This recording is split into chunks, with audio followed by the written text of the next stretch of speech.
अस्सलामुअलैकुम, आप देख रहे हो ख्वाब टीवी, आपका अपना चैनल। मैं हूं उमर खान मारफानी।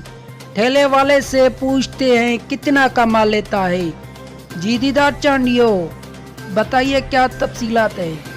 जी उमर खान मारफानी, ये ठेले वाला है। देखते हैं ठेले वाले भाई से क्या कहना है, क्या उसका कहना है महंगाई के बारे में पूछते हैं उससे। अस्सलाम वालेकुम चाचू। वालेकुम सलाम। चाचा ये ठेला आपका है? हाँ, आपका ठेला है। ये कितने का केला दर्जन देते हो आप? यार देते हो 100 रुपये दर्जन। 100 रुपये का दर्जन है। कितना कमाई करते हो आप? अभी कमाई क्या कमाई, महंगाई है, ये 200-400 मिलता है और क्या मिलता है। 300-400 मिलता है पूरे दिन में? पूरे दिन में 300-400 मिलता है।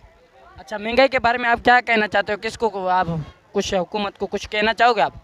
अभी क्या हुकूमत को खुश करना चाहे तो महंगाई है, बहुत महंगाई हो गया। अच्छा, बहुत महंगाई हो गई है। आपने किसको वोट दिया था? अभी वोट इमरान खान को। इमरान खान को?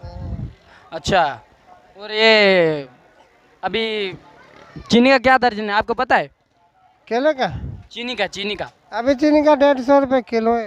150 रुपये का किलो है। अच्छा, मेहरबानी आपकी।